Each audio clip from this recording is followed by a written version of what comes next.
السلام علیکم سامعین، 23 شعبان المعظم کی تاریخ شروع ہو چکی ہے، 4 مارچ ہے۔ خبر کا عنوان ہے عزت لوٹنے کے معاملے کے بارے میں ہائی کورٹ کا بہت ہی اہم فیصلہ۔ خبر تفصیل سے سننے کی ضرورت ہے۔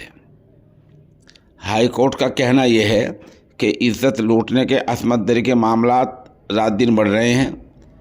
بہت ساری خواتین ایسی ہیں جو پہلے عزت لوٹنے کا الزام لگا دیتی ہیں اور پھر کچھ پیسے لے کر الزام کو واپس لے لیتی ہیں۔ اب یہ سب نہیں چلے گا۔ ہائی کورٹ کا کہنا ہے کہ ایسی کوئی خاتون پکڑی جاتی ہے تو اس کے خلاف دفعہ 182 کے تحت مقدمہ چلے گا، رپورٹ درج ہوگی اور اس کی مکمل انکوائری کی جائے گی۔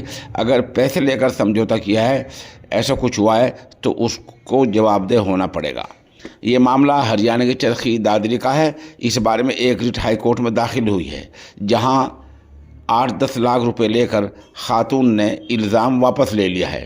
تو ہائی کورٹ نے یہ کہا ہے کہ اب کوئی بھی عورت، کوئی خاتون جس نے پہلے عزت لوٹنے کا الزام لگایا ہو اور بعد میں پیسے لے کر سمجھوتا کر لیا ہو، اس کو ہر حالت میں جواب دہ بنایا جائے گا۔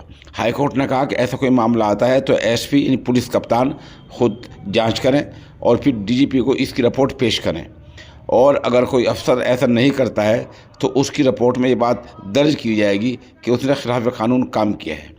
ہائی کورٹ کا کہنا ہے کہ وکیل، سرکاری افسر، کوئی بھی اس بات کو نہیں کرا سکتا ہے کہ جس طرح آئے دن چل رہا ہے کہ عزت لوٹنے کے الزام لگ جاتے ہیں اور پھر بعد میں عورت پیسے لے کر سمجھوتا کر لیتی ہے۔ پنجاب اینڈ ہریانہ کورٹ نے بہت سختی دکھائی ہے اور ساتھ ساتھ یہ بھی کہا ہے کہ اس کی ایک کاپی پنجاب اور ہریانہ کے ڈی جی پی کو بھیج دی جائے اور چندی گڑھ بھیج دی جائے۔ تو اس کا مطلب یہ ہے کہ ہریانہ پنجاب میں یہ معاملہ اب شروع ہو گیا ہے اور ان ہائی کورٹ کی بنیاد پر پورے ملک میں اس طرح کا معاملہ شروع ہو سکتا ہے۔